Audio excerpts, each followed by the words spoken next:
Welcome to Hypothetically Intentional, where we ask the question, what if we set intentions with everything we do? I'm your co-host, Andrew. And I'm your co-host, Michelle. Welcome. Welcome back. Yeah, we're glad you're here with us again today.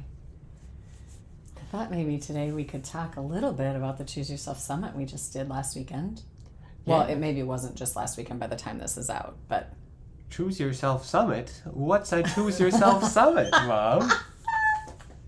Oh, you're so funny. Can I set an intention before I answer that question? Sure. My intention is to honor the sacred space that is the Choose Yourself Summit, and within that also honoring my own sacred space, which will make more sense after I talk a little bit about the Choose Yourself Summit. How's that? Okay.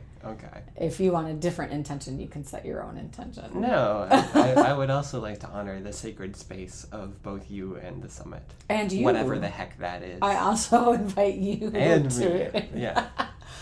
All right, Mom. I've been sitting on pins and needles for long enough. Tell me what this thing is. I don't think you've been sitting on pins and needles. Shh. That's the character I'm playing. Oh, okay. For the I see. podcast. Okay, I got you. Yeah. I got you. Choose Yourself Summit in a nutshell is a weekend deep dive into personal growth and development.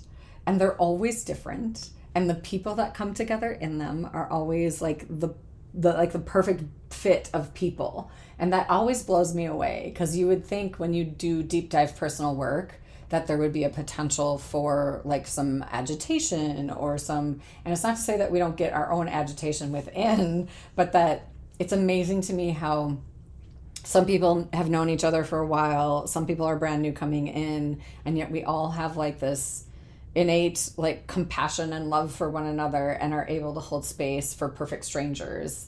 It's like you come in as yourself looking to reduce some pain and get unstuck from the suck, so to speak. And then you leave feeling like you have a community of people who understand, who can provide support, who you can lean into, but who also will understand and respect it if you say, hey, I just need some space right now. And I feel like the world as a whole doesn't necessarily navigate in that way. And it depends, right? Like some people are more about creating space and some people are more about like not wanting space or not needing space, right? Introvert, extrovert. I mean, there's a million different ways you can quote unquote label that. But and every time we do a summit, I get sort of like this gut feeling about like where we're going to go and what the loudest theme of the summit is going to be. And this time it was like 3 words. It was perspective, avoidance, and nurture. And it's like such a strange, I mean, it's not to me, but like that combination of words, you're just like, wait, what? You look like you have a question. Pan, yes. I knew you were going to do that. Or nap. Or nap. Do you want to have a nap on your summit or do you want to have a pan? The choice is yours. The choice is yours.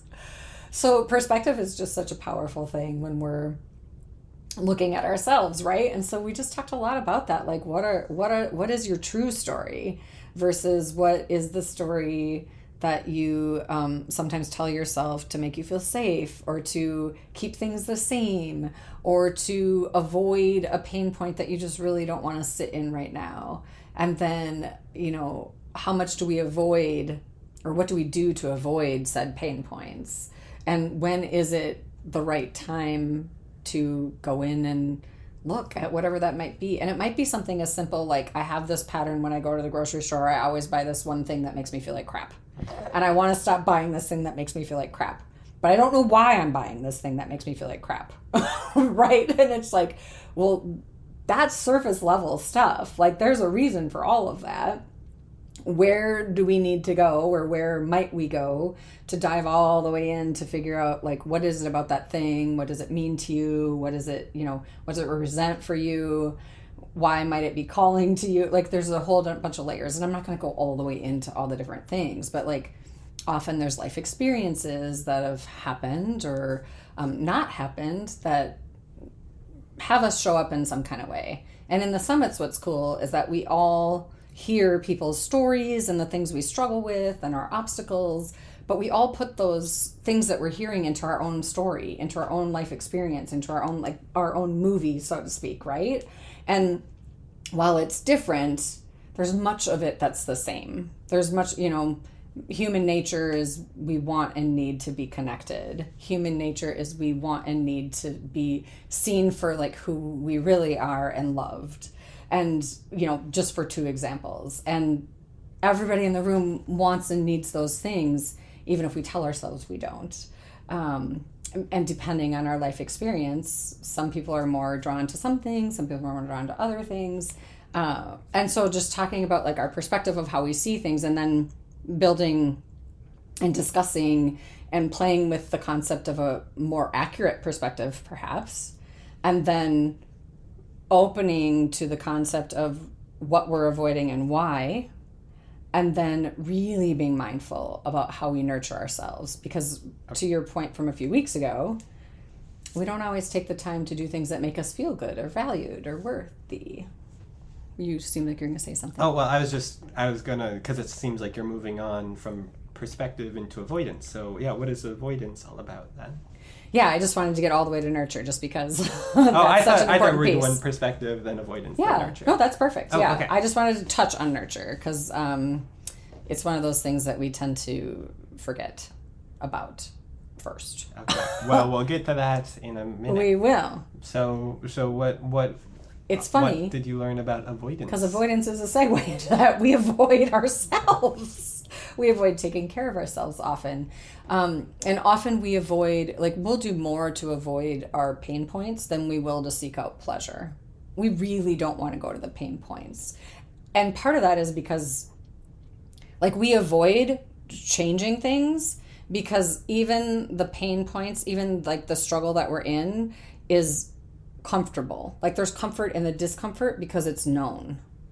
And like, so we'll be comfortable in this thing because like we know what's going to happen. Like, even if, like, let's just say you have a friendship and that friendship gets challenging for you, and every time you leave that time with that friend, you feel drained, and you know why that is. But you also know that when you go with this friend, they're going to show up in a certain kind of way. You're going to have a certain kind of engagement, and like it's comfortable, even though if you know it's going to drain you. So then you start playing with the idea of like the concept of how long can I spend with them before I feel drained? How can I maybe show up differently versus like avoiding it altogether? Like, it might be that there's a healthy boundary that needs to be set and you don't spend time with them anymore. But we avoid that often. So yeah, what you're saying in that case is the avoidance wouldn't look like avoiding that person, but it would look like avoiding the fact that maybe you should be avoiding that person. Avoiding the fact that something needs to change, right, because it's to your detriment, right? So we avoid that. We avoid that because we know this. This feels way more comfortable than going to try to find somebody else to hang out with, especially somebody that we maybe don't know. Like, that doesn't sound, to some people that sounds great fun. But I'm just like trying to find an example that would be easy to explain. Like, we're not going into like childhood trauma or anything like that. I'm just thinking about simple things that like we might keep in our lives. Sometimes it's people, sometimes it's the unhealthy thing at the grocery store, right? But we avoid doing anything to change that because there's something about it that makes us feel comfortable. There's something about it that makes us feel good.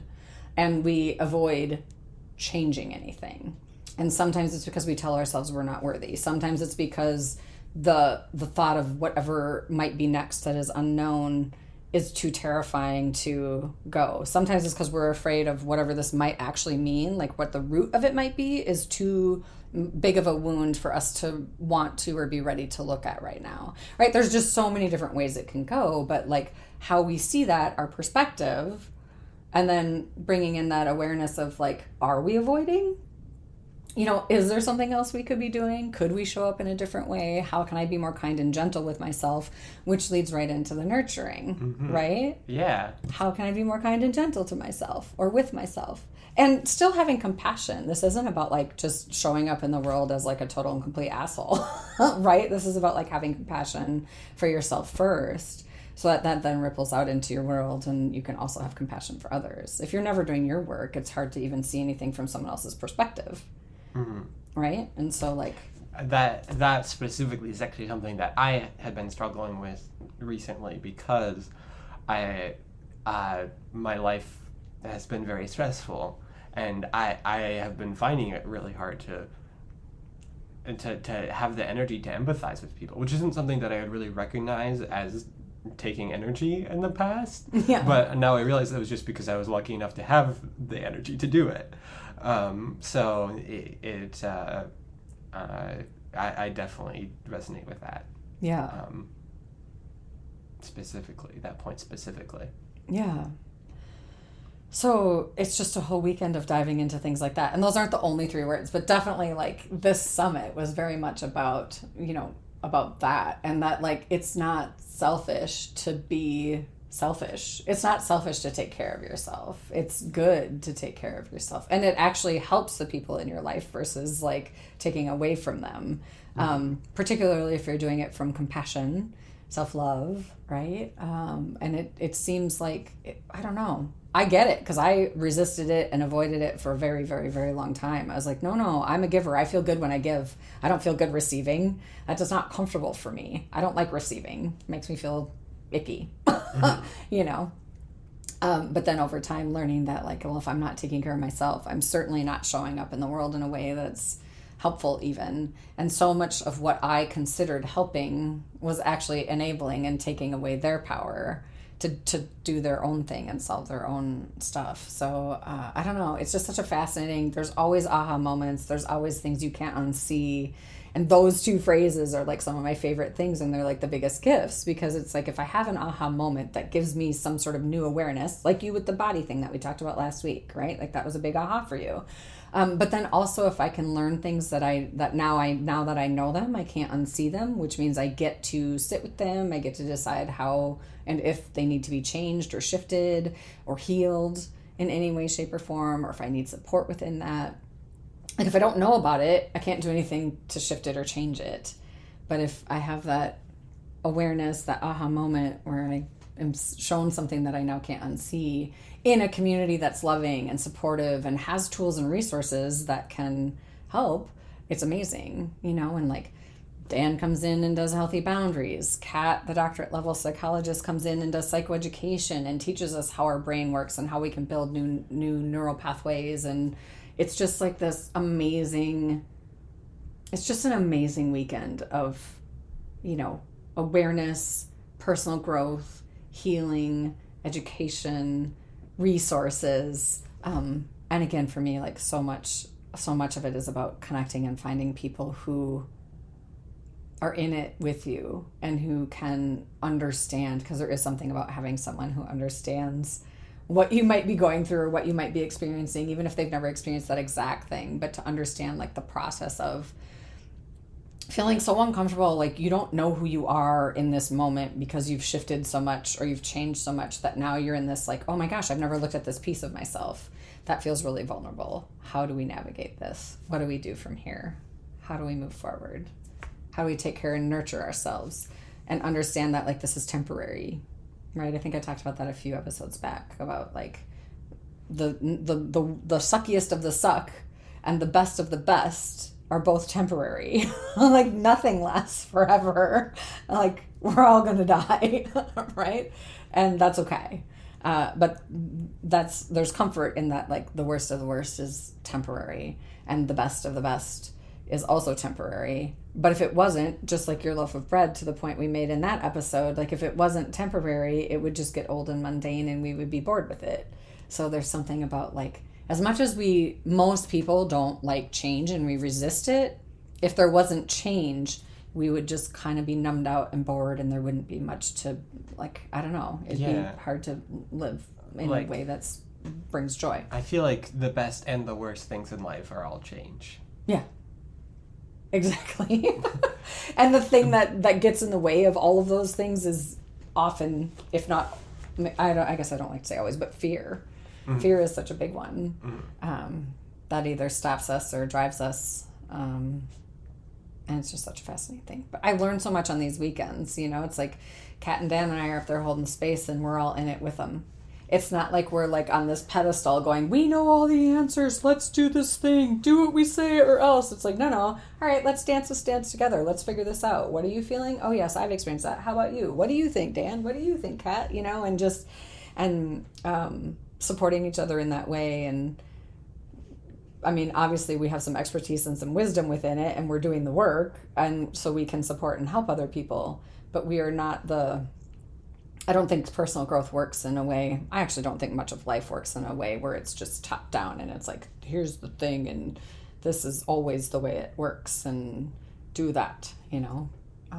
And it's funny because I'm intuitive, and so I'll get, you know, intuitive hits and share those, and often they're funny. I don't know. I feel like my my spirit guides and guardian angels are funny, or the people's in the rooms are. I don't know.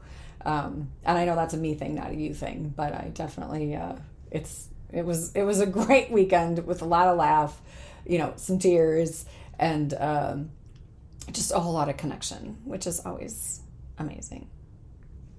That sounds great.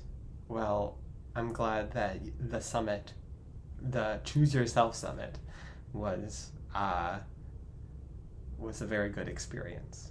I hope that, like, me talking about it was helpful. Like, I'm hoping that there were some nuggets in there that would be helpful. I wasn't just trying to be like, hey, let's talk about this summit and everyone's bored. More like, hey, let's talk about this summit and maybe there's some nuggets in here for you about perspective and avoidance and nurturing that you can bring into your own world. Yeah. Take a nap. Take a nap. Or grab a pan. That's so funny.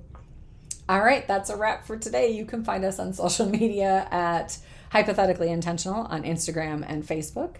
Bye. Be you every day. Bye.